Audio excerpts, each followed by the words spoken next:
تقلقيش هنعمل كونسولتو. يلا. انا عندي مشكله. انا عندي بنتين متجوزين. بنتي الكبيره عندها عاده مد الايد. يا لهوي.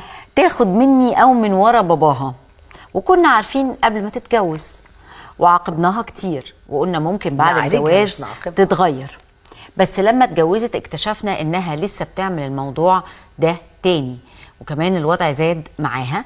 وكانت في زياره عند حمات اختها، وحمات اختها قالت لاختها انها اخذت فلوس منها، وان هي شافتها وهي بتاخد الفلوس. يا الله. انا مش عارفه اعمل ايه.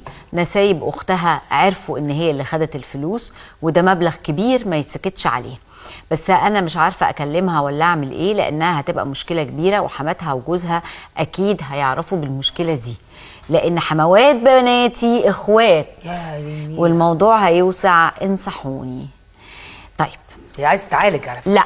لا انا هقول لا ده مش مرض. ليه بقى؟ والله؟ انا كان عندي الكيس دي يعني واحده معرفتنا يعني نعرفها. هي لا اللي بيسرق ده هي بتقول لك ان تفاتح البنت في الموضوع ولا لا؟ طبعا لسه. بصوا مبدئيا ده مش مرض. ليه بقى؟ انا افهمكم ليه.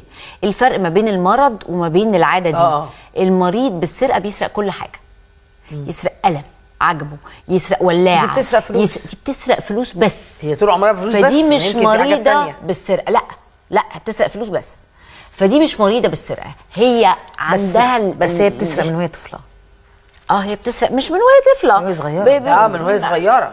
من وهي صغيره. بس يعني وبعدين من الاب ومن الام كان لازم تتعالج. لم يثبت والله ده انها سرقت من اغراب. هي بدأت. ما هو الموضوع زاد لا مين قال لك ان هي لم يثبت؟ ممكن تسرق من اصحابها ومحدش عارف. يعني كان ممكن تبقى هي بقى لها سنين بتسرق من اصحابها واصحابها مش واخدين بالهم. انا رايي ان احنا اللي بنعمله ده كلنا احنا يعني بنهري في منطقه مش فاهمينها، فانت اتاخرتي قوي والموضوع وسع منك. وبعدين في حد يقول اجوزها يمكن لما اجوزها تبقى كويسه. اصل هو من ده مش اكيد بتعمل كده مع ايه علاقه الجواز بانك تحلها مشكله زي دي؟ والست الغريبه حمت اختها عرفت. ده حمات اختها وحمات البنت اخوات اساسا. هنعمل ايه؟ تروح تقعد مع الستات دول وتقول لهم بنتي مريضه بمرض السرقه. اولا هي لازم تكلم بنت، يعني لازم الاول لازم تجيب بنتها طبعا تجيب المبلغ وتقول لها نروح عند دكتور نفسي ولازم يقيم حالتك. حلو. ونعرف انت مريضه ولا مش مريضه. ايوه طبعا. ولو مريضه تاخدي علاج، ولو مش مريضه نقعد نتكلم. المبلغ كبير بتقول تطلع فيها. لازم نرجع الفلوس لازم ترجع.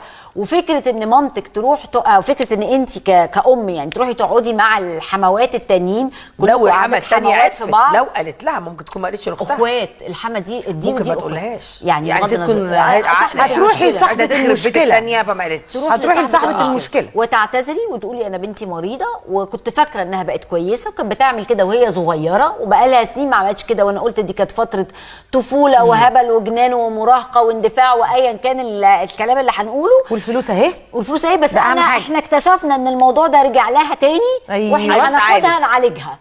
اهم حاجه الفلوس ترجع. انت عارفه لو الفلوس رجعت درجه حراره الموضوع هتهدى شويه. لا وغير كده يا ريت تقولي لها يعني ايه الكلام ده بلاش فضايح. طبعا ما نبقاش فيها فضايح. بس يعني انت يعني انا مش عايزه الومك ولا عاتبك، بس يعني الحاجات دي يا جماعه ما نسكتش عليها ابدا. لازم تتعالج. ما هو ده يودينا لموضوع الحلقه الاولاني. ايوه ان احنا مش نراقب، احنا نربي. التربيه اهم. عارفه المشكله نعالجها. المشكله هنا ان انت ما واجهتيش، لا واجهتي قدام نفسك ولا واجهتيها ولا عالجتي المشكله. انت كتمتي عليها كده بشويه بن وجوزتيها وكبرت معاها.